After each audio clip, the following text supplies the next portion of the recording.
Distinguidos invitados, es para mí un gran honor dirigirme a ustedes en este histórico evento conmemorativo.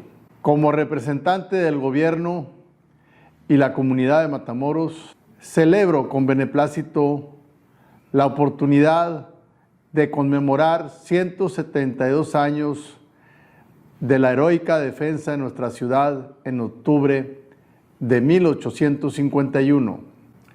Gracias al valor y patriotismo demostrado en aquel entonces por nuestro pueblo y autoridades, la legislatura de Tamaulipas y el Congreso de la Unión otorgaron a Matamoros los justos títulos de heroica, leal e invicta que con orgullo ostenta hasta nuestros días. Me da gusto que el gobierno municipal establezca lazos de colaboración con tan distinguidas instituciones académicas y culturales para el desarrollo de estas conmemoraciones.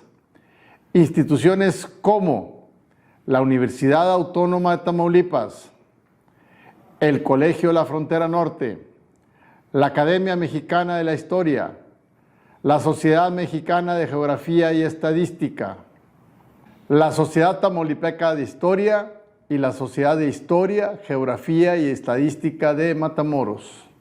El programa conmemorativo que hoy inauguramos constará de 2 conferencias virtuales, la de hoy sobre el origen y trascendencia histórica del episodio aludido, y una más la próxima semana, donde se abordarán las consecuencias de la defensa de Matamoros. Culminaremos estas actividades con una ceremonia cívica el próximo 30 de octubre en la Plaza de Armas de la ciudad, fecha en que se cumplirán 172 años de tan destacado acontecimiento. Les reitero mi beneplácito por esta merecida conmemoración que da trascendencia a la memoria y el prestigio de nuestra heroica, leal e invicta Matamoros. Muchas gracias. Buenas tardes. Para mí es un honor presentar al doctor en Historia, Octavio Herrera Pérez. Lo hago en nombre de la Universidad Autónoma de Tamaulipas, del Gobierno Municipal de Matamoros, del Colegio de la Frontera Norte, de la Sociedad Tamaulipeca de Historia, de la Sociedad Tamaulipeca de Historia, Geografía y Estadística de Matamoros, de la Academia Mexicana de la Historia, de la Sociedad Mexicana de Geografía y Estadística. El doctor en Historia, Octavio Herrera, consiguió su doctorado en el Colegio de México. Es profesor de carrera en la Universidad Autónoma de Tamaulipas y director del Instituto de Investigaciones Históricas de la Universidad Autónoma de Tamaulipas. Es el rector fundador del Colegio de Tamaulipas, lo hizo en el 2003. Es titular del programa del noreste del Museo de Historia Mexicana en Monterrey, Nuevo León. Lo fue del 2007 al 2011. Es corresponsal en Tamaulipas de la Academia Mexicana de la Historia, correspondiente de la Real de Madrid, de la Sociedad Mexicana de Geografía y Estadística y presidente de la Sociedad Tamaulipeca de Historia. Aquí está el doctor Octavio Herrera Pérez. Mucho gusto al saludarlo. Quiero agradecer pues al gobierno municipal de Matamoros, a la Sociedad de Historia, Geografía y Estadística de Matamoros por esta invitación, a la Universidad Autónoma de Tamaulipas, a la que me debo, la propia Sociedad Tamaulipeca de Historia, a la Academia Mexicana de la Historia y a la Sociedad Mexicana de Geografía y Estadística, todas instancias que nos planteamos hacer una pues memoria de los eventos muy significativos que dieron origen a que la ciudad de Matamoros llevase los títulos que la honran desde hace 172 años como heroica, leal e invicta ciudad de Matamoros, Tamaulipas. Muy bien, entonces la semana pasada tuvimos la pues destacada ponencia, presentación de la doctora Valentina Tobar, Ella trabaja ahora en un postdoctorado en el Colegio de México y se ha especializado en el tema del personaje, sobre todo José María Carvajal, que es el que gravita a lo largo de todo nuestro, pues de este episodio en particular histórico, y jugó un papel, pues vaya, era el atacante de la ciudad, enarbolando un plan político denominado La Loba, que fue lo que ella esencialmente nos narró. Yo lo voy a retomar, es necesario contextualizarlo, y me centraré en el episodio propiamente bélico, la batalla que ocurrió en la ciudad y las consecuencias posteriores, el contexto político local y otros temas. Voy a tratar de hacer una panorámica de todo pues de estos sucesos que derivaron en esta batalla que tuvo lugar durante 10 días en la ciudad. Muy bien, pues antes que otra cosa tenemos que decir que para 1851 acababan apenas de pasar 3 escasos años de que se había protocolizado la frontera internacional entre México y Estados Unidos. Hay que decir que precisamente en Matamoros empezó la guerra de intervención estadounidense, en donde hubo otros eventos bélicos que en su momento tendremos también que pues, narrar, discutir, analizar, para abundar en temas relativos a la historia regional, sobre todo en el entorno de la ciudad de Matamoros, con motivo de esta guerra, la batalla de pues, Palo Alto, la resaca y la evacuación de Matamoros por el ejército estadounidense. Matamoros estuvo ocupado por las tropas norteamericanas durante 2 años.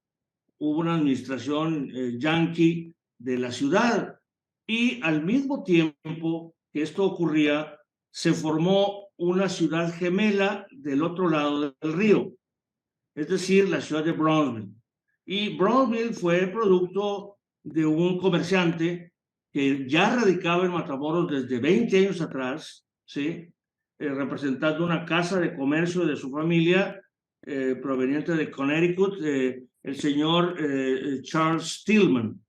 Él, pues como conocedor de la realidad matamorense de ese momento, pues sabía que el ejido de Matamoros transponía el río Bravo, y entonces, pues, tan pronto ocurre la pérdida territorial, la soberanía mexicana, él se posesiona prácticamente del ejido de Matamoros en la margen izquierda del río y funda la compañía, digamos, colonizadora, urbanizadora de la ciudad de Brownsville, ¿sí? Brownsville, lo sabemos, por el fuerte Texas que establece ahí Zachary Taylor, pero que con motivo de la muerte del mayor Brown durante los hechos de la guerra, pues va a bautizar esta fortificación de tierra que le da el nombre finalmente a la ciudad, Brownsville. Muy bien, pues Brownsville pronto se convirtió en una ciudad mercantil, muy rápido, porque además se quedó en la margen izquierda el puerto principal, el desembarcadero principal, que era el frontón de Santa Isabel, que es el puerto de Port Isabel, ¿sí? Entonces, bueno, quedó con esta infraestructura, digamos, portuaria, Brownsville de origen, y eso le permitió mantener un vínculo que ya existía con Nueva Orleans y el resto del Atlántico y Europa, Cuba también, por supuesto. Entonces, bueno, Brownsville se convierte en una ciudad mercantil muy importante y rápido. Bueno, hay poca población angloamericana, empieza a llegar una pléyade de comerciantes estadounidenses y de otras nacionalidades y a empezar a hacer negocios, sobre todo de orden de ventas hacia México, o sea, hacia el mercado mexicano, que está inmediato, nada más cruzar el río. Esto va a motivar, pues, un comercio de contrabando muy notable. Hay comercio lícito, lo menos, y a gran escala el contrabando. Contrabando porque es muy fácil cruzar el río y además hay un mercado que lo demanda.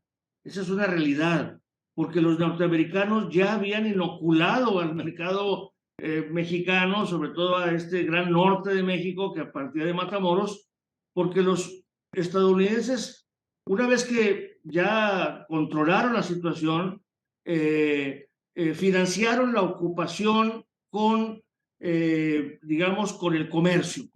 Ellos convirtieron a Matamoros en un puerto libre, ¿sí? En un free port.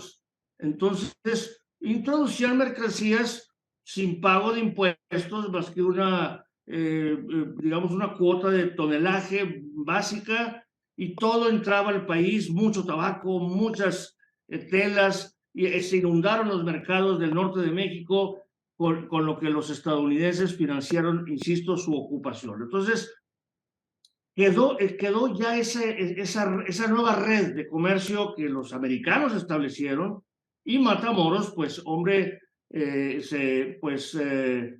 operó como puerto libre, de facto. Cuando llega la firma del Tratado de Guadalupe Hidalgo, que hace que se pierda la margen, pues la margen izquierda y todo el sur de Texas, que era antes Tamaulipas, y etcétera, pues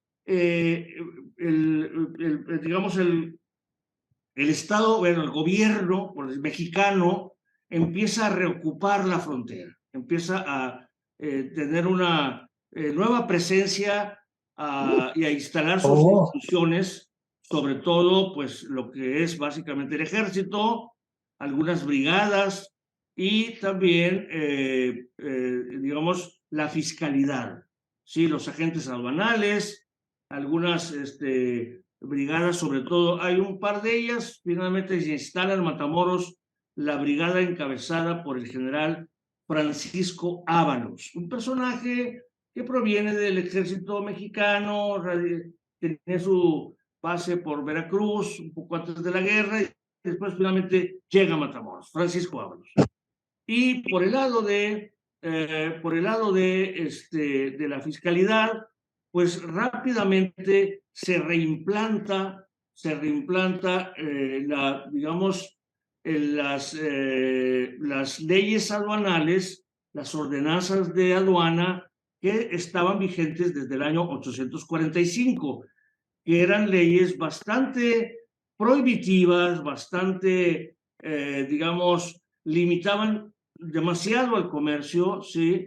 Y pues esto creó un embudo notable para los fronterizos, porque en un momento determinado esta nueva frontera no pudo ser entendida por la fiscalidad hacendaria del país, cuando lo que era necesario ahí era crear nuevas condiciones que permitieran un equilibrio, digamos, balanceado en la frontera, porque ni siquiera había bienes de consumo básico accesibles desde un mercado nacional que no existía, y por otro lado, del otro lado del río, había una oferta mercantil pues muy abierta y con precios muy accesibles y además franqueables, pues.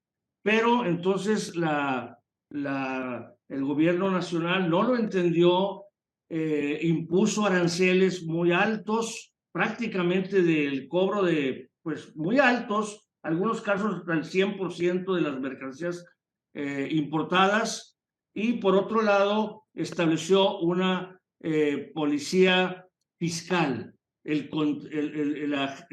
contrarresguardo aduanal. Entonces, paramilitarizó la fiscalidad del comercio en la frontera. Entonces, esto empezó a crear una serie de situaciones de rispidez entre los intereses de la frontera y la visión que tenía el centro de México. Bueno, entonces esas eran la situación que empezó a crear este caldo de cultivo de agravios de la población, nueva población fronteriza mexicana establecida en este Bajo Bravo, bajo Río Bravo, Matamoros y las villas del norte, que tenían ese candado fiscal a la introducción de mercancías de importación para consumo de la región. ¿Qué pasó además?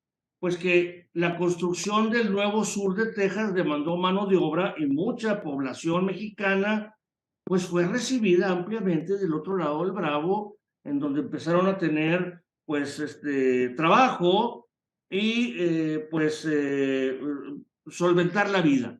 Bueno, entonces esto se fue acumulando, el contrabando fue muy penado, incluso era casi se perseguía como un delito grave, ¿sí? Y creó mucha animadversión entre la población local y las nuevas fuerzas nacionales que se establecieron en la región. Bueno, ese es el contexto en el que va a surgir más adelante el plan de la loba, ¿sí? Que ahorita lo vamos a ver rápidamente, ya lo planteó esta chica Tobar, la doctora Tobar, pero yo agregaré algunos puntos. Entonces, por otro lado, hay que recordar que había muchas mentalidades entre la nueva liderazgos anglosajones que empezaron a ocupar el sur de Texas, pues había mentalidades pues expansionistas, o sea, francamente había una serie de individuos o un ambiente todavía muy proclive a continuidad de la expansión territorial, ¿sí? Washington podría haber tenido otros intereses en ese momento, pero los Estados Unidos, pues es un país con muchos compartimentos, digamos, institucionales y regionales y nacionales. El país es muy grande y con esta extensión tremenda que tuvo, y además considerando que Texas había sido recientemente incorporada, anexionada a los Estados Unidos, pues se movían con unas dinámicas políticas regionales muy propias.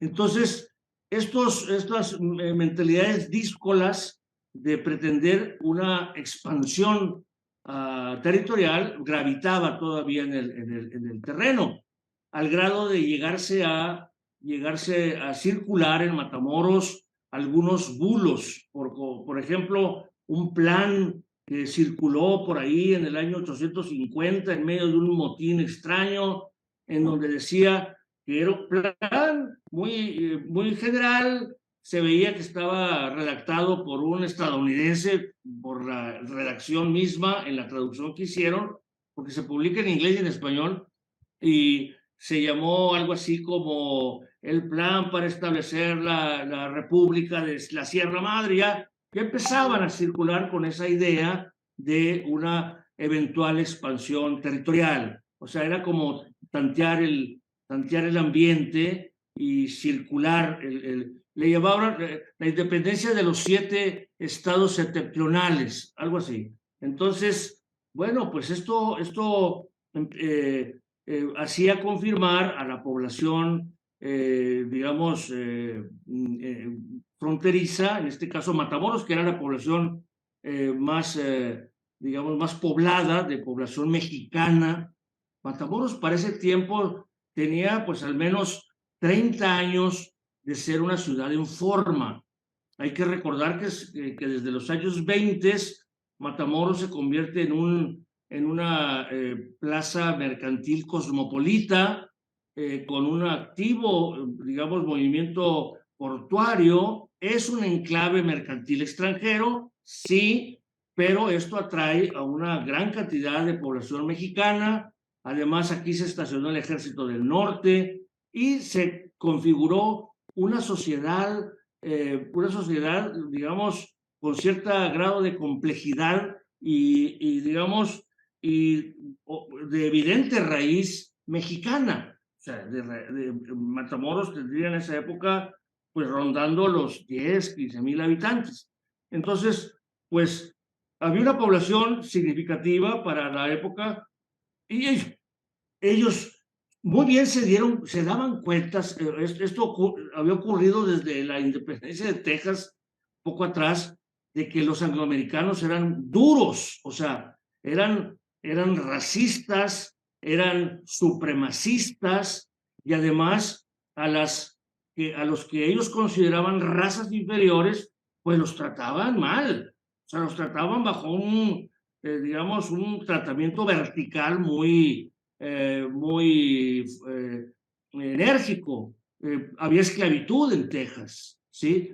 Y a los mexicanos les había ido como en feria, o sea, muchos de los, incluso hasta élites mexicanas, rancheras, que tenían sus propiedades en la franja del Nueces, pues habían sido o estaban siendo expoliados de sus propiedades con argucias jurídicas y con presión, también con presión física, robo de sus bienes y hasta asesinatos de propietarios, algunos de las villas del norte, que fueron asesinados en sus ranchos de la franja de Nueces. O sea, había una confrontación,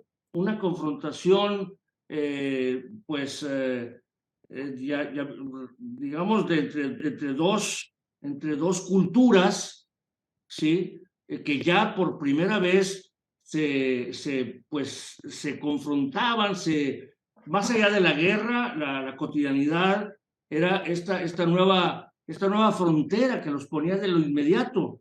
Lo de Texas había sido una colonización, ahí habíamos permitido la entrada de los colonos angloamericanos y acabaron por ser infidentes e independizarse. Aquí no, aquí son ya dos naciones que están conformando un espacio de frontera y hay una confrontación, pues, hombre, de política, de ideológica y de intereses nacionales y de soberanías nacionales. Bueno, uno empujando por la expansión, otros por contenerla. Pero en el lado mexicano ya vemos que hay graves contradicciones. Por un lado, los intereses que no están satisfechos para los fronterizos y por otro, la óptica digamos, los intereses nacionales que pues imponen estas restricciones, imponen esta militarización de la frontera que crea este caldo de cultivo de el que va a surgir el plan de la LOA. Bueno, por otro lado, sí hubo voces a nivel nacional que plantearon el hecho de que se pusiera un régimen de libre comercio, de zona libre. Un ministro de Hacienda planteó desde 1851-50 el que esto se desarrollase y que se implantara en la frontera, que se comprendiera la nueva realidad de la frontera, pero esto no se consumó. Vaya, llega el año 51, Carvajal, ya lo vimos en la sesión anterior, pues es un personaje mimetizado con la cultura estadounidense, ¿sí? Él ha participado incluso con este grupo de poder político que lideró la rebelión federalista de las villas del norte en el año 38-40, escasos 15 años atrás, en donde se rebelaron ante la imposición del centralismo y mantuvieron un estado de resistencia al gobierno central y logrando beligerancia en Texas. O sea, Texas, el gobierno de Texas, sin reconocerlo de manera formal, pero permitió que los federalistas fronterizos se abastecieran de vitualla de guerra, de mercenarios incluso, que recorrieran su territorio para combatir al ejército central. Para Texas era formidable que los mexicanos estuviesen divididos y les dio paso libre a los federalistas. Pero los federalistas, esto fue lo que motivó que la prensa de Nueva Orleans y de la propia Texas pues circularan esta idea de que pretendían crear una república del Río Grande. De ahí que esa idea, incluso el ejército de los Estados Unidos, cuando ocupa Matamoros y publica en junio de 1846 un periódico, le llama la República del Río Grande amiga de los pueblos. O sea, fue un fue un mensaje para ver si se exaltaba la población de Matamoros a favor de una óptica proclive a la anexión hacia los Estados Unidos. Pero pronto se dieron cuenta los militares de que esto había sido visto con mucho disgusto por la población de Matamoros, y entonces le cambiaron el nombre. Le pusieron simplemente American Flag, la bandera americana, al periódico. Ya, ¿no? 3 números, si acaso, con ese título, y después lo abandonaron. Pero el ejército americano se fue, pero quedaron los tejanos todavía con esta idea, estos díscolos por ahí, con esta idea de por qué no avanzar más el territorio, ¿por qué no? Entonces, bueno, este es el caldo de cultivo en el que Carvajal se va a mover. Hay un agravio contra la población fronteriza, el agravio de pues, la militarización de la frontera, los castigos excesivos al contrabando, la necesidad de que haya facilidades arancelarias. Todo va vindicando a las necesidades de los fronterizos. O sea, el argumento político, económico, era el que enarbolaba a Carvajal. Carvajal, ya lo había dicho, había participado muy joven, en la rebelión federalista al lado de quienes ahora eran los líderes en Tamaulipas, que era Jesús Cárdenas, el que había sido el presidente del gobierno provisional de los departamentos del norte durante la rebelión federalista, y Antonio Canales Rosillo, que había sido el jefe militar de la rebelión. Ahora eran, después de una transacción política que habían realizado con el general Mariano Arista, ahora era el gobernador de Tamaulipas. Jesús Cárdenas era el gobernador de Tamaulipas y Antonio Canales era el jefe de las guardias nacionales en Tamaulipas. Eran 2 actores pues presentes en el escenario local, en tanto que Carvajal, que había sido parte de sus comandantes, pues andaba suelto por ahí, había luchado contra los americanos, picándoles la panza, pero sin mayor, digamos, decisión militar durante la intervención americana, incluso envuelto en negocios mercantiles un tanto cuestionables, ¿sí?, en el sur de Tamaulipas. Y nuevamente lo vamos a ver ahora enarbolando las reivindicaciones de la población fronteriza con el Plan de la Loba. Lo hace a trasmano, además, lo hace a trasmano. Él es el espíritu, pero él es el que está atrás del Plan de la Loba, lanzado en una ranchería, cuyo nombre es en la municipalidad de Guerrero, en donde, bueno, pues, muy liberal se plantea, ¿verdad? Dice que las tropas permanentes, o sea, las del gobierno nacional, son perniciosas. Eso te da una idea de que esta idea de la tiranía centralista, ¿no? La tiranía centralista oprime a los fronterizos, que todos los ciudadanos tienen sus derechos, deben ser inviolables en el uso de sus opiniones, tiene que tener, que hubiese un poder judicial muy libre en sus funciones, y que bueno, que las fuerzas liberales que se organizaban en este plan serían debidamente pagadas, que se respetaran los derechos y soberanía de los estados conforme a una constitución que debía reformarse. Incluso lanzan esta propuesta nacional, que la representación nacional fuera equivalente en el Senado, que se aboliera la facultad del Ejecutivo para mandar a los senadores, que se alzaran las prohibiciones y se bajaran los derechos de importación, que fueran abolidas las penas excesivas al contrabando, que se permitiera la libre introducción de víveres por la frontera. Pedían que se estableciera un ganchito ahí a Reynosa, que se estableciera una aduana en Reynosa. No había más aduanas, una había en Camargo, pero nada más. había dos aduanas en este momento, que era Matamoros y Camargo, ¿sí? Bueno, pues todos los pueblos que se sometieran al plan serían bien acogidos, y decía lo siguiente, que era un movimiento eminentemente liberal y nacional, y por consiguiente los estados y pueblos que lo adoptaran serían sostenidos por esas fuerzas liberadoras. Y algo que tuvieron que decir, bueno, de lo que se recolectara y se apoyara, había que hacer un fondo para combatir a los indios de las praderas. Es un fenómeno que ya estaba decayendo completamente. Ya el fenómeno de los comanches ya estaba más bien quedando en la frontera de Coahuila, más hacia el norte. Tamaulipas, pues por el propio poblamiento de Texas.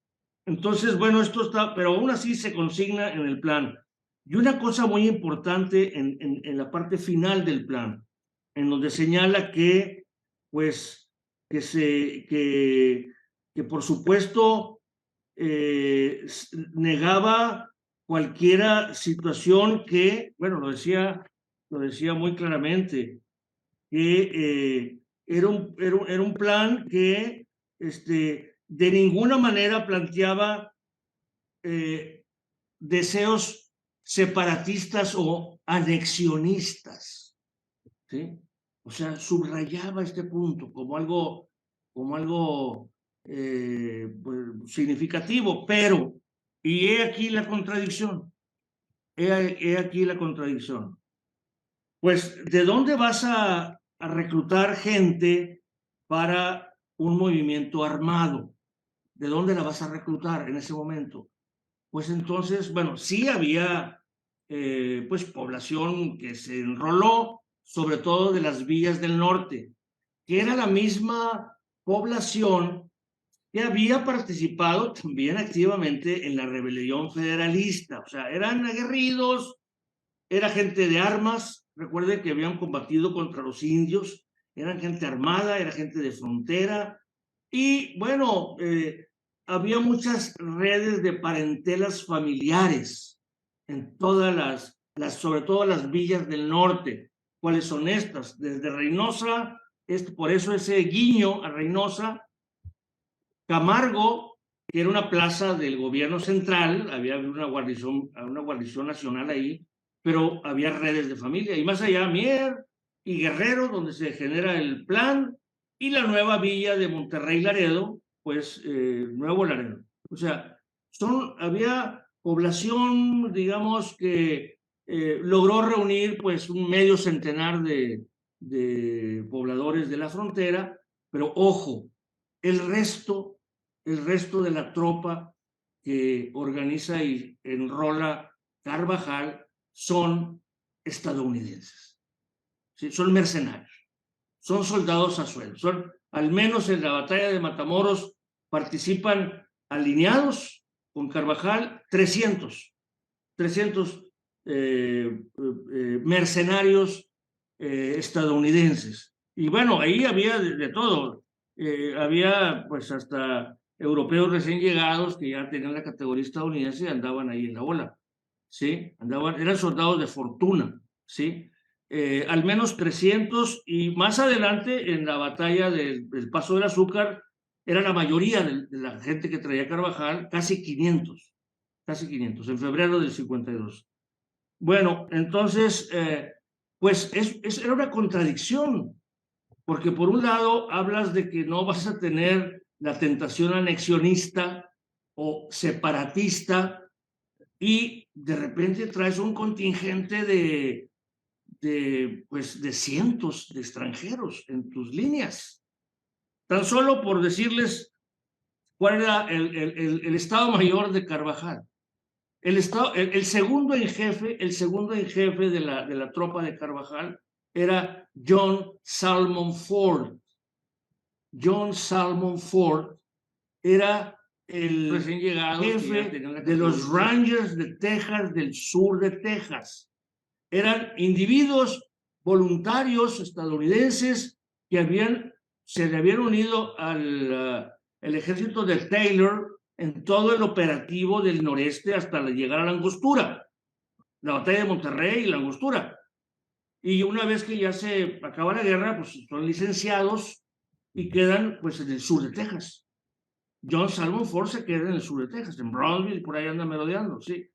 Entonces, por cierto que en ese momento, coincidiendo con el plan de la loba, en gran medida fue porque en Texas se disolvió esa compañía que comandaba Ford. Estaban ya libres, no tenían chamba.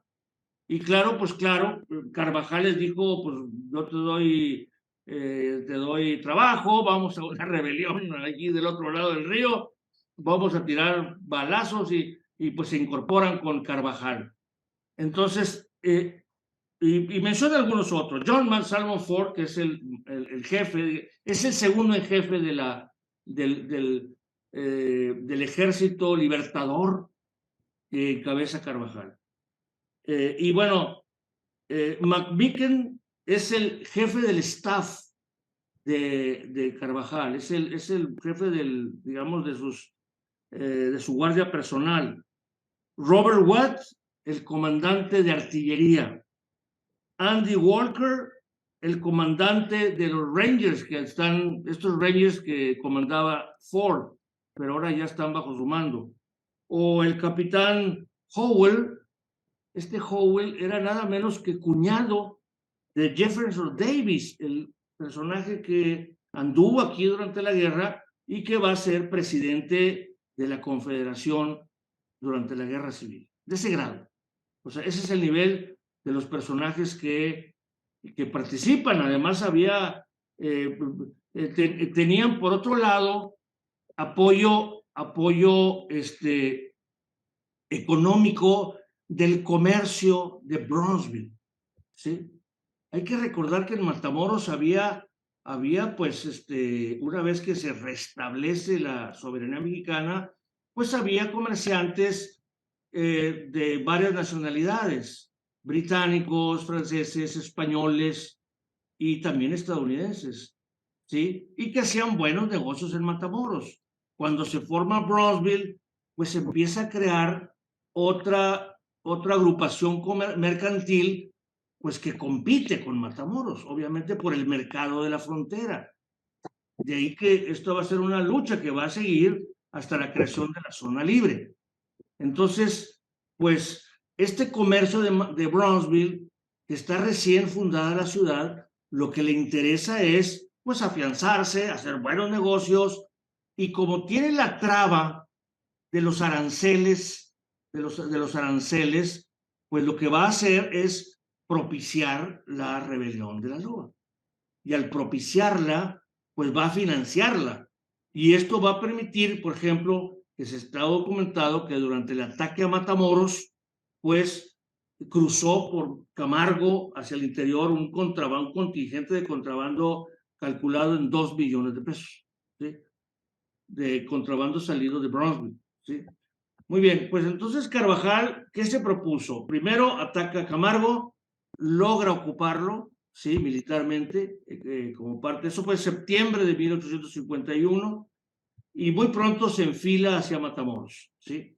Se enfila a Matamoros. Bueno, entonces, la batalla, ¿qué va a pasar con la batalla?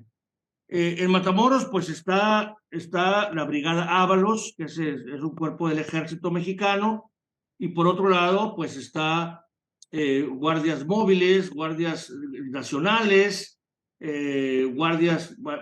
son fuerzas estatales y fuerzas locales, ¿sí? Que se organizaban en Matamoros, más la Brigada Ábalos, ¿sí? Pues sumaban no más de 900 hombres en todos, más aparte el pueblo de Matamoros. Y más o menos la proporción de contendientes estaba equilibrada, ¿sí? Equilibrada. Muy bien, pues lo que hace Ábalos es algo, pues, políticamente correcto, porque al saber que están planteando la rebaja de los aranceles como la bandera del movimiento, Lo que va a hacer Ábalos es reunirse con las autoridades de la ciudad, con el jefe político, ¿sí? Con el jefe político, y acordar, y con los comerciantes, por supuesto, de Matamoros, y acordaron la rebaja de los aranceles, por abajo de lo que pedían los alzados de la loba, sin tener autoridad del gobierno nacional. Lo hace por propia autoridad. Crea el arancel Ábalos. O sea, bájate en el cobro de impuestos aduanales. Entonces, les arrebató la bandera política del movimiento, ¿verdad? Esto va a ser un precedente de la mayor importancia para fines de la creación futura de la zona libre, porque creó este antecedente. Y por otro lado, la población de Matamoros entendió que los otros eran el enemigo real. Lo que pelean ya se consiguió, señores. Ya se consiguió, ya se decidió que vamos a bajar los aranceles. Entonces, ¿qué pelean? Ah, ¿vienen en plan de guerra? Ah, entonces traen ustedes traen otra intención, por supuesto, traen otra intención. Bueno, incluso Ábalos mandó un propio ante Carvajal antes de llegar a la ciudad y le ofrecieron 50,000 pesos por los gastos que hubiera hecho en la movilización de su contingente. Pero bueno, pues Carvajal pues trae a los gringos con él encima. Los gringos quieren atacar. Los gringos, los mercenarios quieren sangre y quieren ocupar Matamoros. Quieren tomar la plaza. Se sienten muy potentes para tomar la plaza. Se sienten muy bravos para tomar la plaza, ¿verdad? Y Carvajal pues ya no puede sustraerse, no puede desdecirse y no acepta, ¿sí? No acepta. Se acerca a la ciudad y empieza la batalla, ¿sí? Desde el 19 de octubre para el día 20 logra filtrarse por la orilla del río y asomarse al parapeto del Fortín Paredes, en Matamoros. Bueno, no tenemos un mapa, pero para que los escuche, eso se ubicaba en el extremo norponiente de la ciudad, junto al río Bravo, norponiente de la ciudad. Matamoros ya para esta época tenía una sucesión de parapetos y fortines que rodeaban parte de la ciudad y la protegían, ¿sí?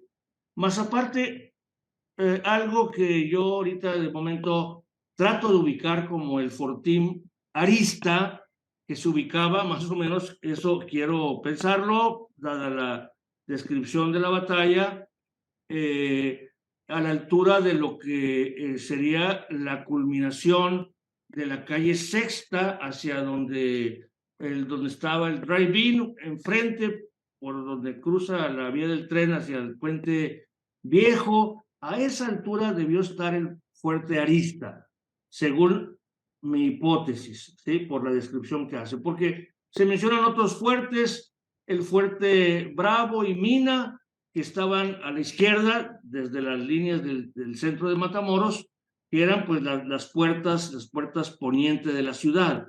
Arista debió estar, insisto, en este punto, de tal forma que en medio tendríamos hacia el fondo el Paredes, ya ocupado por los extranjeros. El día 21 se da un avance tremendo sobre la ciudad. Se desprenden del Paredes los angloamericanos y se meten hasta la esquina norponiente de la plaza. O sea, llegan hasta la esquina de la plaza de armas de Matamoros, ¿sí? Por la calle González, evidentemente, ¿sí? Por la calle González. Y las fuerzas mexicanas están ubicadas en la parroquia, ¿sí? Ahí hay una, digamos, hay una serie de baterías, artillería, y se les contiene a los atacantes que están apoderados de esa esquina. Se combate todo el día y ahí, bueno, se distinguen las guardias nacionales al frente de Juan García y también otro mayor de la Guardia Móvil, Guadalupe García, que también va a ser un líder muy destacado en los años posteriores. Son muy jóvenes aún y se baten como leones contra los contra los mercenarios. En ese momento, Ábalos es herido con una bala en una pierna. Lo hieren durante la batalla. O sea, combate todo el día 21. Y también sale herido el coronel Rafael Quintero, ¿sí? En un abrazo y una pierna, ¿sí? Y entonces, y también sale a combatir José Nicanor Zapata, que era pues el jefe de la aduana. O sea, todas las fuerzas vivas están defendiendo la ciudad en la mera plaza de la ciudad, ¿sí? Combatiendo. Pero no logran sostenerse y, y se retiran otra vez a Paredes. Se retiran a Paredes. Ford, hay que decir que de estos episodios tenemos al menos dos descripciones. Una que publica el siglo XIX, el 9 de noviembre de ese año. 9 de noviembre en México hay un parte que se llama Asedio de esta plaza. ¿Sí? Es un parte emitido por Ábalos, y se había publicado en el Boletín de Noticias de la Bandera Mexicana en Matamoros. Es una descripción de la batalla, ¿sí? Y eso se encuentra en la Biblioteca Nacional. Y por otro lado tenemos la descripción, bueno, algunos apuntes que hace de la batalla John Salmon Ford. Lo hace a trasmano porque contrata un escritor que le narra la batalla. Bueno, eso es el día 21. El 22 toma el mando Nicolás de la Portilla, al estar herido Ábalos, y bueno, hay por ahí 100 rifleros extranjeros, salen por la laguna de San Francisco, por allá por la vuelta, hay un piquete de caballería que los combate, y estos huyen durante esta afrenta. El día 23, nuevamente los extranjeros, o sea, las fuerzas rebeldes, pues tienen muchos tiros de fusilería y de artillería, y es donde se destaca Macedonio Capistrán. Tengo entendido que era el alcalde de Matamoros en ese momento, y también le entra a atacar la primera línea. Y bueno, otros cuerpos intervienen, se destaca particularmente Isidoro Rosado, que carga sobre el enemigo y frena el ataque que intentan hacer nuevamente sobre el centro de la ciudad. El día 24 hay tiroteos por doquier, ataque al Fortín Arista, y finalmente ese es el día, es un día muy grave porque tal vez el peor de los días, el día 24, porque nuevamente se acercan hasta el centro de la plaza. En ese momento la aduana marítima debió haber estado a un costado de la presidencia, ¿sí? Debió haber estado, porque la esquina previa es conocida como el Pozo, hasta ahí llegan, horadan la pared para entrar a saquear la aduana, y además la incendian, ¿sí? Y todo el perímetro inmediato a la plaza de armas por el lado del norponiente la incendian. El combate dura todo el día, ¿sí? Incluso es herido el vicecónsul americano, y además, como se produce un incendio, porque durante la batalla algunos voluntarios americanos cruzan el río Bravo llevando bidones de combustible, ¿sí? Bidones de combustible, petróleo, pues. Bidones de combustible para azuzar e incendiar la ciudad. O sea, vean que pues no siempre hemos sido tan hermanitos con la ciudad de Brownsville. En este momento ellos querían destruir la preeminencia de Matamoros, porque era la ciudad la que estaba ahí establecida. Bueno, dura toda la noche ese día, dice el relato que después de saquear cuando pudieron de la aduana, incendiaron los edificios y en medio de las llamas y en medio y del horroroso cuadro que presentaba Matamoros en esa terrible y memorable noche, cuando el fuego llegaba casi a los parapetos de la primera línea y se habían consumido los almacenes repletos de efectos, ¿sí? Se ordenó a varios individuos de la Guardia Nacional que atacaran y desalojaran a los invasores. Aquí le tocó a Ford un metrallazo que le pega y le da un golpe en la cabeza que lo deja fuera de combate, ¿sí? No lo mata, pero se lo tienen que llevar a Brownsville malherido, porque el golpe fue muy fuerte en la cabeza. Eso, de alguna manera, influyó mucho porque Ford, el día primero, el día 22, el día 21, cuando se atacó el centro de la ciudad, él insistía en atacar la ciudad. Él estaba decidido a tomar la ciudad, porque Carvajal era el comandante y pues estaba un poco atrás bambalinas. Y le ordena a Ford que se repliegue, no hace caso hasta que le exige que se repliegue y lo hace. Bueno, el día 25 atacan al Fortín Arista, pero fueron rechazados. El día 26 otro ataque al Fortín Arista, pero fue rechazado por el comandante Ramón Quintana, ¿sí? Y bueno, pues aquí el Guardia Nacional Matías Longoria apoya la defensa del Fortín Arista y logran pues evitar que caiga. El 27 otra vez al Fortín Arista. Por eso es que yo sostengo que el Fortín Arista estaba ubicado en el punto. Lo que pasa es que el mapa, los planos que tenemos de Matamoros, solo nos dan, hay varios nombres, inclusive hay permutas de nombres, ¿sí? Los que sí sabemos son los que estaban sobre la línea ubicados en lo que actualmente podemos llamar la calle 22, ¿sí? La calle 22 de Matamoros, en esa línea estaban varios fuertes.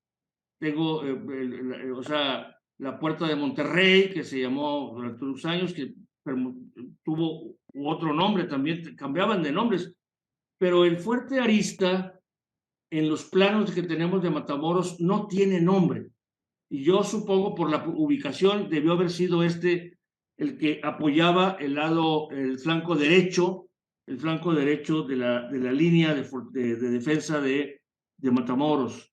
Bueno, el día 27 otra carga sobre el Fuerte Arista, insisto, y queman, aquí algo que me da idea de que esto pudo ser así, es que incendian varias casas por el rumbo del hospital militar, ¿sí? Pues el hospital militar ese siempre ha estado donde estuvo y que lo ubicamos muy bien en la hora que es el Instituto Regional de Bellas Artes, ¿sí? Entonces, inmediato ahí estaba el Fuerte Arista, el Fortín Arista, evidentemente, según mi planteamiento, ¿sí? Bueno, y también incendiaron otras casas por la plazuela de la capilla. Es decir, había habido cuando menos 2 ataques a profundidad hasta el centro de la ciudad. Esto nos da una idea de que se peleó calle por calle, ¿sí? Los desalojaron, el bastión fuerte estaba en el mero centro de la ciudad y desde ahí fueron desalojados. Había patrullas en el resto de la ciudad y picaron y se retiraron 2 veces de manera intensiva, como ya lo hemos dicho, el día 21 y el 24.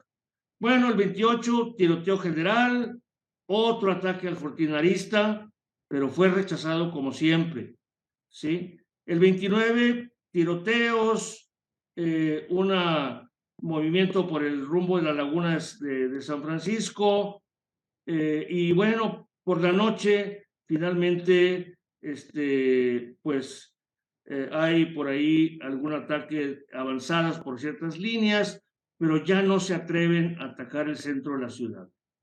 Para la madrugada del día 30, el enemigo se persuade de que sus esfuerzos eran inútiles y que en todas partes se encontraban siempre que la fusilería le causaba grandes pérdidas y que la artillería lo desalojaba de las casas que tomaban para dirigir sus fuegos a la plaza. Abandonaron el campo dirigiéndose a las villas del norte. Eso es, digamos, básicamente se luchó en la parte occidental de la ciudad, ¿sí? En la parte occidental de la ciudad, con estos puntos que he relatado, el Fortín Arista en el lado derecho y los fuertes Mina y Bravo en el izquierdo, y bueno, el avance de los filibusteros hasta la esquina noreste, norponiente, perdón, de el Café París, pues, donde estaba el Café París, o estuvo el Banco Nacional de México, muchos años ahí. La esquina clave de Matamoros, La Sexta y González. En ese sitio es el sitio fundamental en donde se frenó el embate. O sea, la plaza de Matamoros fue el sitio fundamental del frenado digamos, de los rebeldes de la Loa. Bueno, ¿cuáles fueron después? ¿Qué pasó después? El gobierno del estado se entera de que esto está ocurriendo y mandan pues a Antonio Canales Rosillo, al mando de las Guardias Nacionales, a reforzar la plaza de Matamoros. Por supuesto, Ford en sus relatos hace pues es suspicaz al decir que muy posiblemente estaban en tratos Carvajal y Canales, y que en un momento dado podían haber hecho alianza para efectivamente tomar Matamoros. Pero Canales estaba ya en otra situación política, evidentemente. O sea, él hace esa suposición en su relato, pero lo cierto es que no. Ellos estaban ya aposentados de lo que estaban bien alineados con el presidente Mariano Arista, tienen el poder del Estado. ¿Qué necesidad de estar involucrándose en una aventura digamos, una aventura que los podía exponer de manera grave? No había necesidad. Además, creo que el pueblo, el propio Francisco Ábalos y todas las autoridades de Matamoros entendieron que de haber caído la ciudad de Matamoros hubieran sucedido cosas muy graves. Era muy posible que se hubiera realmente gestado un movimiento secesionista, separatista, pero los matamorenses y de esa época sabían que serían maltratados como negros bajo el yugo tejano, bajo el yugo angloamericano, ¿sí? Entonces la gente dijo, no, para nada, ¿sí? Incluso hasta el propio Salmon Ford decía que los mexicanos de esa época odiaban a los tejanos, se odiaban, ¿sí? Y dice el propio Salmon Ford en sus memorias, el ejemplo más claro es Juan Nepomuceno Cortina, ¿sí? Que vamos a ver más adelante, dice en el relato, y dice, decía que nomás oía ver a los gringos que hasta se los quería comer vivos, ¿sí? O sea, los odiaba, ¿sí? O sea, comprendan que el contexto y la época. Entonces, pues los tejanos habían llegado de una manera agresiva y además pues de alguna manera era una escoria social aspiracionista, depredadora, que ocupa el poder en el sur de Texas y trata de trata de realizar una limpieza étnica del liderazgo mexicano en el sur de Texas. Necesitan la fuerza de trabajo, pero esa va a ser obediente, va a estar silenciada y no tiene protesta política, ni incidencia política. Pero a los líderes, a los líderes mexicanos, a los que tienen, digamos, una capacidad intelectual para discernir las realidades políticas y los que toman decisiones, pues eso sí sabían a lo que se iban a tener, sí, definitivamente. Entonces, bueno, al final de cuentas, digamos, Antonio Canales llega a la frontera, Carvajal merodea por Cerralbo, merodea por Camargo, ya trae 400 americanos, ya la mayoría del grupo que trae son americanos y no son estadounidenses, no son mexicanos. Se estacionan en el Paso del Azúcar, en un breñal a la orilla del río San Juan, y ahí les cae a la mitad de febrero del año 52. Y los derrota absolutamente, ¿sí? O sea, una cosa es la amistad de parentesco y otra cosa es las realidades políticas. Incluso lo dice Salmon Ford, había muchos mexicanos entre la bola de la loba. Incluso dice, andaba el muchacho Servando Canales. El muchacho Servando Canales andaba con Carvajal, ¿sí? Mientras su papá es el jefe de la Guardia Nacional en Tamaulipas, que viene a combatir a Carvajal. Para que vean que en esto de penetrar estos campos de la historia, de estas realidades políticas, a veces chocamos con contradicciones de estos mitos acrisolados de figuras que los consideramos impolutos de origen, siempre bizarros en una... Pues no, pues van dándose en circunstancias acomodaticias según el momento, ¿no? Ese es un dato que nos proporciona, y es interesante ver esta perspectiva de un gringo que no tiene pelos en la lengua. Claro, él habla por sus intereses, ¿verdad? Otra cosa que dice también ¿cómo se llama?, de Carvajal, es que les podía haber asegurado a los inversores estadounidenses que participaran con él la permanencia de la esclavitud negra. Otro dato. Además, cuando Carvajal regresa a Texas huyendo, es sometido pues a juicio por violación de las leyes de neutralidad que existían por atacar a otro país desde territorio estadounidense. No le hace nada, lo exoneran.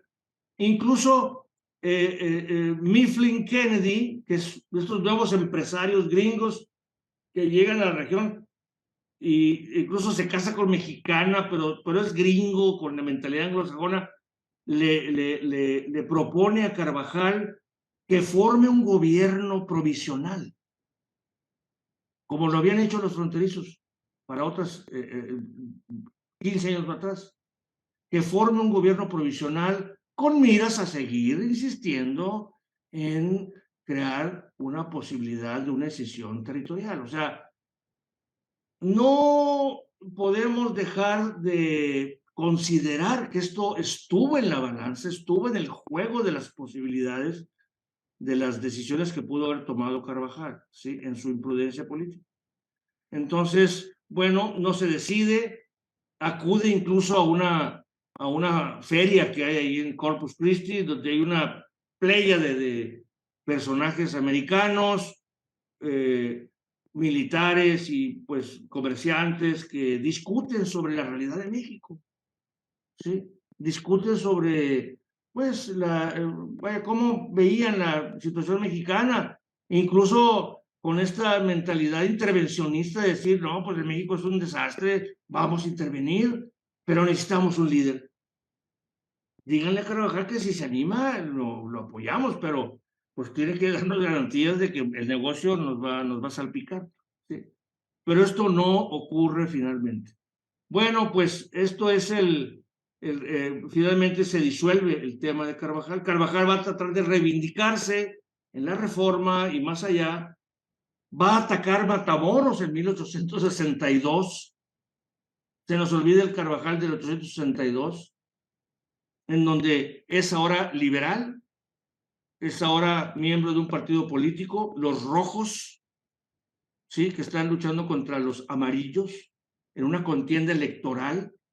Y en esa contienda electoral, estallos de revolución civil, una guerra civil local en Tamaulipas. Y Carvajal repite la batalla del año 51, todavía con más gravedad. La batalla del 862, de enero y febrero del 862, es más grave que la batalla del 51. ¿Sí? En el archivo histórico de Matamoros hay un legajo un legajo que levanta el ayuntamiento en donde señala los daños a las propiedades que se causaron en Matamoros durante el asedio de Carvajal en el año 62. Y como nos dijo Valentina Tovar la semana pasada, cuando le preguntó un periodista americano, ¿usted qué es? ¿Americano, mexicano? Dijo, no, yo soy tamaulipeco. Ay, o sea, este individuo realmente es un personaje que hay que verlo porque va a estar en una etapa clave de la frontera que hay que entender muy bien. Hay nuevas obras que vienen, va a haber una nueva obra que hay que analizar también con mucho detalle, publicada en Estados Unidos, pronto estará publicada en México, que es de Miguel Ángel González Quiroga, que habla de estos periodos de guerra y la paz. Sí se está formando una frontera internacional, sí hay crudeza y hay violencia, pero también hay interacciones sociales y económicas y de parentescos entre anglos y mexicanos, profesionales, religiosos, en fin, la frontera.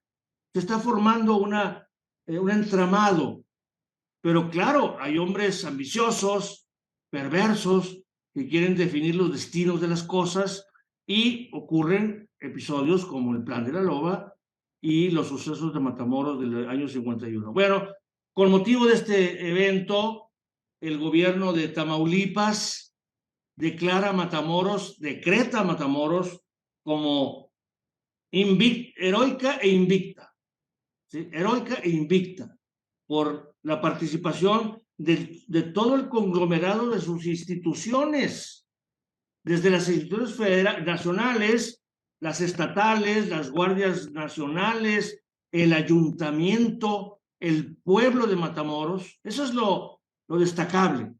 La ciudad en sí defendió su territorio, su ciudad, ¿sí? Y por otro lado, el gobierno nacional, entrado el año 52, declara a Matamoros leal.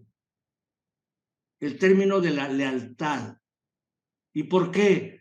Porque viéndolo desde una perspectiva sociológica, digamos, y tratando de interpretar los hechos, los mexicanos matamorenses de esa época, voluntariamente, plebiscitariamente, con las armas en la mano, decidieron seguir siendo mexicanos. Punto. Decidieron seguir siendo mexicanos. Y eso es lo que distinguió la ciudad, y los títulos que lleva nuestra querida ciudad de Matamoros pues fueron muy bien ganados por sus habitantes de aquel momento. Entonces, pues hombre, ante estos hechos no tenemos más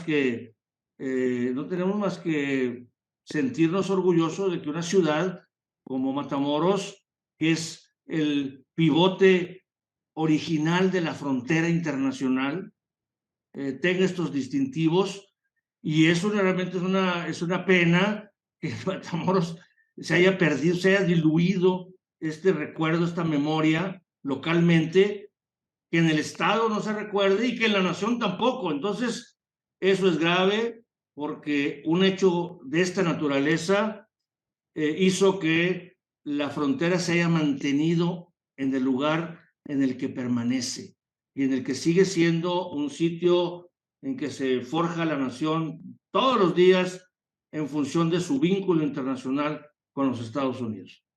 Bueno, yo con eso termino, les agradezco.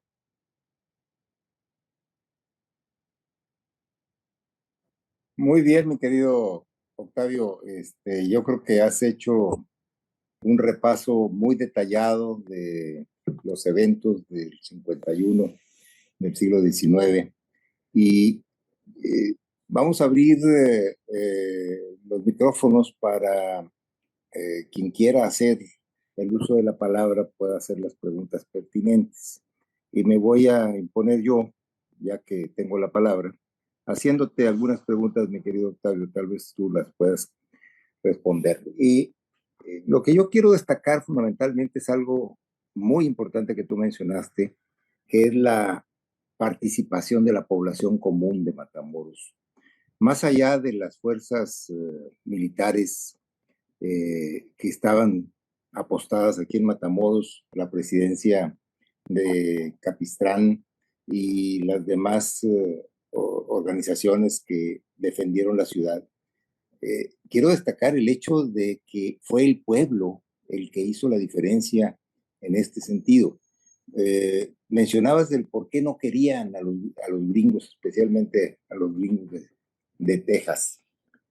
Bueno, fundamentalmente yo tengo la idea de que se debía a que primero la discriminación era muy evidente desde que empezaron a llegar allá por la época de Agustín de Iturbide al territorio tejano. Y se fue creando una fama muy negativa en contra de los sajones que llegaran con el permiso de Iturbide a llegar a poblar el territorio tejano. Y se fue sembrando esa semilla que tú destacas ahora muy bien, en el sentido de un odio manifiesto por abajo, pero también se remató con la pérdida del territorio que afectó seguramente a muchos terratenientes del estado de la margen derecha del río Bravo. Y esto pues crea, por supuesto, un ambiente muy, muy en contra de cualquier intervención posible. Pero habla muy bien de la población y eso creo que lo destaca muy bien el Congreso del Estado, pero también lo destaca el Congreso de la Unión en los dos, la heroicidad del pueblo en este evento. Por otra parte, te quería preguntar, ¿cuántos consulados había? Sabemos que en la época de la secesión en Estados Unidos, llegamos a tener varios, llegamos a tener el de Estados Unidos, por supuesto, pero también el de Prusia, el de Inglaterra, el de Francia, no sé si había otro más, pero España. ¿sabes? El de España también tenía exactamente, pero ¿cuántos había en la época del 51? ¿Sabes ese dato al respecto? Pues ahorita, al menos el de la Gran Bretaña, el británico seguro, y España también Y estaban aquí España, ok, presentes. Sí, ok, sí, ok, sí, es interesante. sí. Bueno, yo quisiera invitar a don Javier, a Hilarino, a Orien, si tiene alguna pregunta, por supuesto, y por supuesto a Arturo Zárate, que si bien tiene el problema del sonido, pues a lo mejor lo podemos tolerar haciendo la pregunta, con mucho gusto. Adelante, por favor, levanten la mano, por favor, los que quieran participar. Adelante, don Javier. Sin duda es un trabajo magnífico que hay que felicitar a nuestro buen amigo porque ha tocado puntos que pocos habían salido a la luz y que ahora todos los trabajos que él hace están basados en actos verídicos, actos verdaderos. Entonces creo que fue un trabajo muy digno, muy bueno, que merece ser editado. Te felicito, estimado amigo, y que Dios te siga bendiciendo. Gracias. Gracias. Muchas gracias, Javier. ¿Alguien más? Hilarino, ¿tienes alguna pregunta? Solo para felicitar a Octavio, magnífica su intervención. Yo desconocía mucho de la loba, pero ahora ya me voy a interesar más por conocer. Felicidades, Octavio. Muchas gracias, Hilarino. Gracias. Orien, ¿tienes alguna pregunta, mi querido Orien? Creo que no me escuchó, no está, a lo mejor está trabajando. El señor Jiménez, no sé quién es, pero... Hijo sí. Pepe. Ah, es tu hijo. Si tiene alguna pregunta, adelante, por favor. Tiene el uso de la voz. Pepe. Sí, bueno, no ninguna pregunta realmente, nada más sí un agradecimiento por el trabajo. Es un periodo de la historia que de alguna manera no vimos en la escuela. Tal vez porque era muy complejo explicárnoslo o tal vez porque querían centrarse en otras cosas más bonitas de nuestra historia, ¿no? Pero sí, como matamorense, de hecho, platicando con mi papá, yo tenía un malentendido de dónde había ganado la H en Matamoros, pero ahora lo entiendo mejor. Es muy común ese error. De hecho, algunos funcionarios públicos los escuché decir que Matamoros era 3 veces heroica, lo cual dista mucho de la realidad, pero bueno, a lo mejor Octavio tiene algún comentario más docto sobre este tema. Son 3 títulos, Claro, pero por un solo acto. ¿Sí? Claro.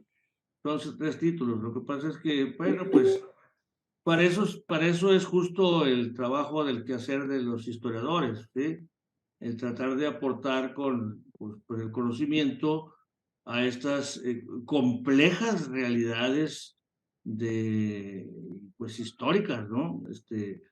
El caso del episodio del ataque a Matamoros efectivamente merece un libro, o sea, claro que merece un libro, porque además hay fuentes múltiples. La prensa de la Ciudad de México está llena de notas sobre el episodio sobre todo, insisto, porque pues había suspicacias, o sea, en medio de la batalla o enseguida de ella, había editorialistas de México que dudaban de la lealtad de Canales, de Cárdenas, del gobierno incluso hasta le echaban al presidente Mariano Arista, ¿no? Arista. De que estaba de acuerdo con ellos, de que querían independizarse, de que querían no sé qué. Se habló de que un líder de un cazadores de búfalos quería independizar el norte de México. O sea, había una serie de noticias políticamente intencionadas, falsas, políticamente intencionadas, de crear un ánimo de inestabilidad, ¿sí? Y bueno, cosas que algunas en medio de esta lectura, de estos editoriales, pues uno como historiador vas pepenando lo que tienes mucho juego para escribir. Uno, el análisis del discurso político y qué sesgo estaban llevando, ¿no?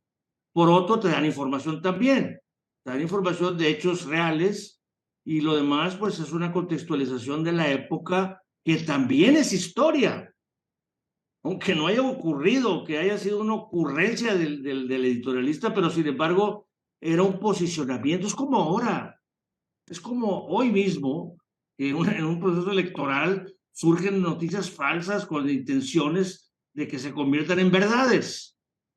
Entonces, comprendan que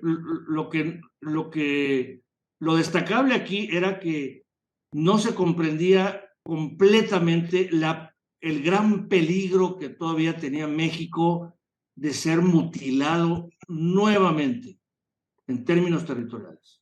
¿Sí? El gran peligro que nos salvó, pues nos salvó tal vez vaya paradoja, la esclavitud en Texas y en el sur, porque si el norte alienta al sur para que ocupe México, más territorio de México, era expandir la esclavitud, y eso no le convenía al norte, ¿sí? Eso es por un lado. O sea, los gringos además se constriñeron en esa época previa a la guerra civil sin resolver ese problema esencial. Y este problema interno, por un lado, nos dio respiro nosotros para realizar la reforma liberal, y por otro lado, no tener a los gringos encima de nosotros, que sí los tuvimos, porque hubo presiones también, no dejó de haber presiones, sobre todo con el presidente Buchanan, ya a fines de la década de los 50. Pero bueno, eso ha sido el sino de las relaciones México-Estados Unidos hasta el presente. Nomás que ahorita es más institucional, pero no deja de ser fuerte la presión, ¿sí? Permanente. Desde la intervención norteamericana estamos bajo la órbita hegemónica del poder estadounidense. Eso es un hecho. Y nos salvan muchas cosas, nos salva el derecho, nos salva la cultura, nos salvan personajes claves en nuestra historia nacional, de diverso, digamos, perfil político, históricamente gentes muy destacables, nacionalistas completamente, el propio Juárez, el propio Díaz, el propio Cárdenas, incluso los presidentes del partido de Estado entrado el siglo XX.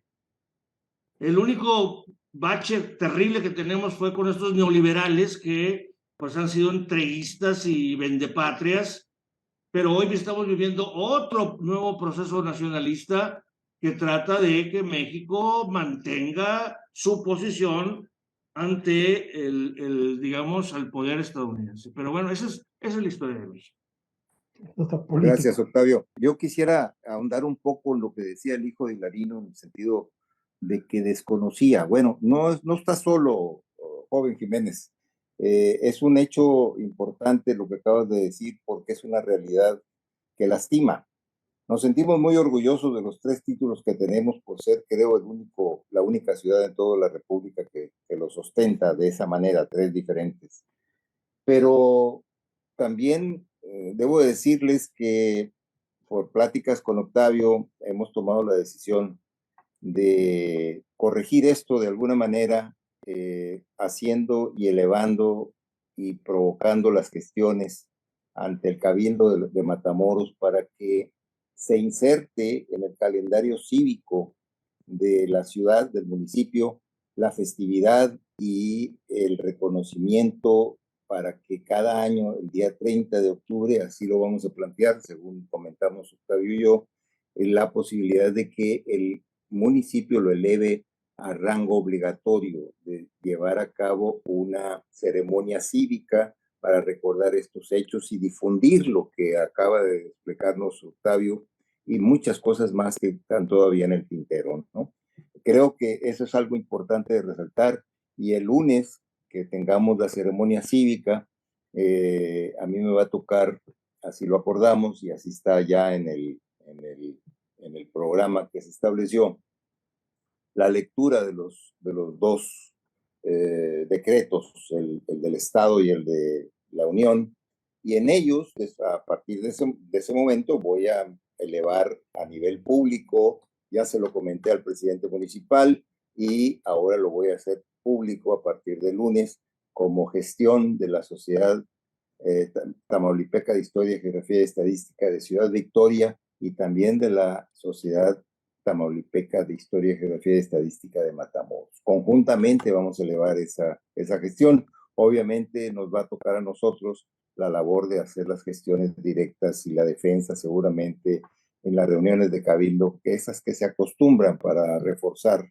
lo que tengamos que hacer para convencerlos y que se adopte esta medida que estamos proponiendo Octavio y yo, en el sentido de que se convierta en una ceremonia obligatoria por estar inserto en el calendario cívico municipal. Eso es lo que quería comentar y creo que por ahí vamos a hacer esa pequeña contribución como sociedades culturales, la de Victoria y la de Matamoros. ¿Alguien más quiere hacer el uso de la palabra para hacer algún comentario al respecto? Octavio, ¿quiere cerrar con alguna reflexión adicional, mi querido Octavio? No, pues el lunes acabamos de redondear el tema, ¿sí? Ok, muy bien. Editamos esta presentación, insertamos mañana las palabras de introducción de Arturo y editamos este video y que quede que conste para difundir después. Ampliamente tendremos 2 videos que tú les darás vuelo al Matamoros. Yo procuraré, una vez que tenga un poco de cancha, hacer un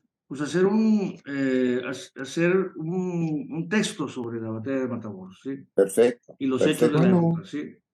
A lo mejor lo podrías hacer, Octavio. ¿Qué pasó, compadre? Uno concreto especialmente para la... Es más, yo te sugeriría que lo hicieras a partir del 51, pero que abarcaras hasta el 62 para destacar que aún en el siglo XIX había gentes como los neoliberales de hace algunos años aquí en Matamoros y en México, por el caso de Carvajal, que creo que es importante destacar que hay paralelismos históricos en esos 2 eventos, ¿no? Muy bien, pues buenas noches. Muchas